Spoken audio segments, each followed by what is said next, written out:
I prayed for this and now it's happening.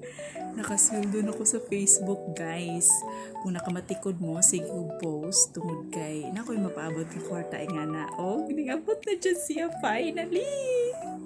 Post-post lang ba pero nakakwarta na ka. Para makakwarta, mag-create kag content, mag-post kag content buntag udto hapon. Kung kayas imong ginhawaan, pwede buntag, snack, udto, snack. Panihapon, dayon ang pinakalas nga post usa ka matulog. Pwede video, reels, picture, text, inspirational quotes, mga jokes, dayon pwede pud ka mag-live.